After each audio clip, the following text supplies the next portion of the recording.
Hey friends! I am doing fabulous today. How are you guys doing? Amazing! I'm so excited to get started today. Jesus has so much fun stuff for us to learn, to listen. We're gonna play, we're gonna dance. It's gonna be a lot of fun. So go ahead, sit down, grab your snacks, and get started. Bye!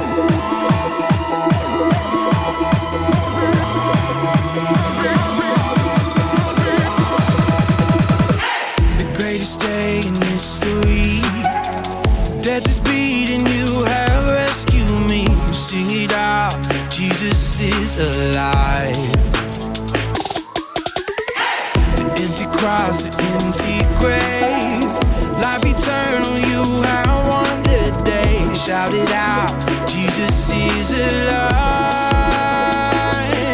he's alive.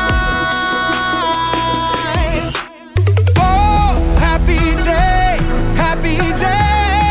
you wash my sin away. Oh, happy day, I'll never be the same.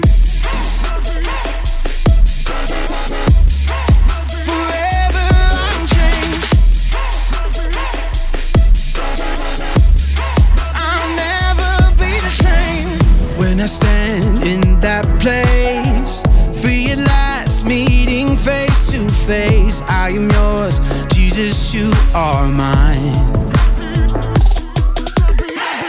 In this joy, perfect peace, earthly pain finally will cease. Celebrate, Jesus is alive, he's alive.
Hey everybody, it's me, Jacob, and I've got something very important to say. Happy Easter!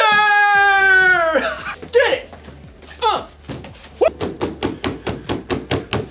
Easter is one of my favorite days of the year because one, jelly beans. And most importantly, God pulled off the biggest miracle in history, and he showed the world how to make peace. Peace is proving you care more about each other than winning an argument. And on Easter, we celebrate how God made peace with us. They should call it Peaster. Or maybe not. Anyway, you're probably thinking, why would God need to make peace with me? I mean, we're not in an argument. Well, that's a long story. A really long story. To answer that, you have to go all the way back to the beginning. It's like this. People, you get it? People, beep, beep, beep, beep, beep, beep, beep, beep. People were really close to God. And then something happened, something bad. And it separated God from The people. God's friendship with us was broken, and something had to be done. But don't worry, God had a plan, and you'll find out all about God's plan in today's story, the greatest story ever told. The story of Easter! Woo! Yeah, Easter! Yeah, Easter! Jelly beans! God's plan! Okay, one more jelly bean. I gotta save these for later. One more. That one was popcorn flavored. The Bible. It's 66 books of history, stories, letters, and poetry that fit together to form God's one big story. The epic adventure of how He created us and loves us so much that He made a way to rescue us. As we travel through the Bible, from Genesis to Revelation, we discover people who met God and found their lives changed forever. Now, for an amazing story. Inspired by the entire Bible. In the beginning, God created a magnificent paradise, and everything in it was good.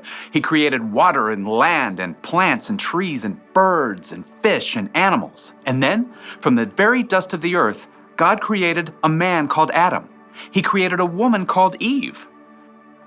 They were the first two people on earth, made in God's image, living peacefully in paradise.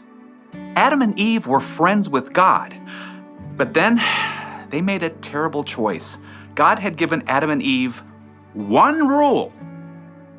You must not eat the fruit from the tree of the knowledge of good and evil.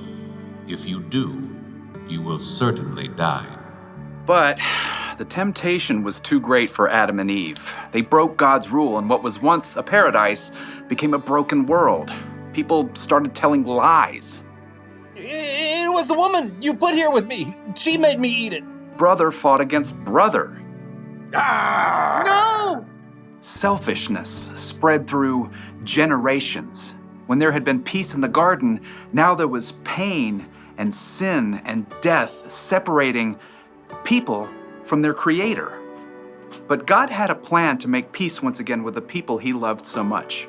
Hundreds of years after Adam and Eve broke His rule, God chose a man named Abraham and said, All nations on earth will be blessed because of you. Look up at the sky. Count the stars if you can. That's how many children will be born into your family. So Abraham had a son, Isaac, and Isaac grew up to have two sons of his own, Jacob and Esau. And those two sons had children of their own. Jacob, who God renamed Israel, he himself had 12 sons.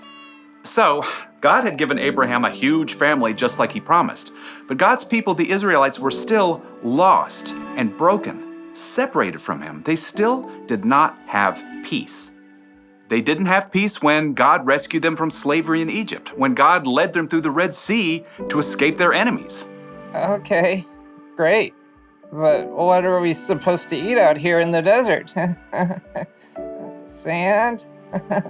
The nation of Israel didn't have peace when God gave them a new law. These commandments are hard. We want a king like all the other nations.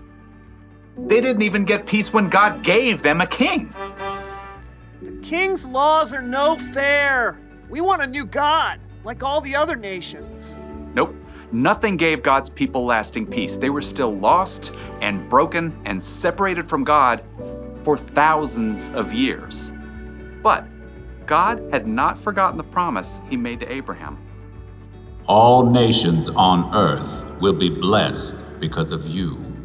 God still had a plan to show the people just how much He cared for them. He knew this broken world would never be able to rescue itself, so God made a way. God sent His Son, Jesus, to bring peace on earth once and for all. Jesus grew up, and He taught people love and compassion, forgiveness and grace. He healed the sick and befriended the outcasts. He saw what was wrong and made it right. He loved the world and its people so deeply, He gave His life on a cross to pay for the sins of the whole world. Father, forgive them. They don't know what they're doing. In Colossians, the Apostle Paul tells us God made peace through Christ's blood, through His death on the cross. When Jesus chose to give up his life, he paid the cost of every sin ever committed and every sin that had yet to be committed. People no longer had to be separated from God. But in the 3 dark days immediately following Jesus' death, his followers didn't understand all of that yet. They huddled in the dark, afraid that they too might be arrested or even killed. Who's there? Early on the morning of the 3rd day, Mary Magdalene arrived at the home where the disciples were staying. They have taken the Lord out of the tomb. We don't know where they have put him. The disciples stared at each other in shock. Then, Peter and John lunged for the door. They raced each other all the way back to the tomb where Jesus had been placed. The tomb really is empty. There are the linen cloths they wrapped him in. Peter and John returned home, still uncertain and confused. And Mary Magdalene, who had followed them, stayed behind in the garden. And as she wept, she noticed a man standing nearby. And at first, she thought he was the gardener. Sir, did you carry Jesus away? Tell me where you put him. Mary. The instant the man spoke, Mary Magdalene knew immediately who he was. It was Jesus, alive again. Teacher! Overjoyed, Mary returned to the disciples to share the incredible news. I have seen the Lord! It was true. Jesus had come back from the dead. He's more powerful than sin, more powerful than death. And through him, we can have peace with God and work toward peace with others, as God intended from the very beginning.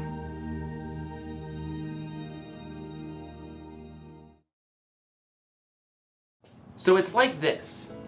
All of history, every moment of God's story led up to the life, death, and resurrection of God's Son, Jesus. Sin separated people from God. That was a problem that we couldn't fix. So God sent his Son, Jesus. And after Jesus' death, he beat sin. And after that, he beat death itself. So I guess you could say that Jesus was kind of like a bridge between people and God. That made it possible for us to reconnect with God. The Apostle Paul once wrote, "God was pleased to bring all things back to himself. God made peace through Christ's blood by his death on the cross. Because of Jesus, we can be close to God again. We're at peace. Jesus is alive, and he's made a bridge that will last forever." So, here's the one thing to remember today.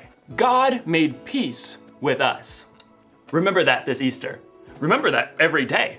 Really think about what Jesus did for you and tell God how grateful you are. And don't just keep it to yourself either. Share the peace of God with others by telling them about Jesus or by loving them like Jesus loves us. I'll see you next time.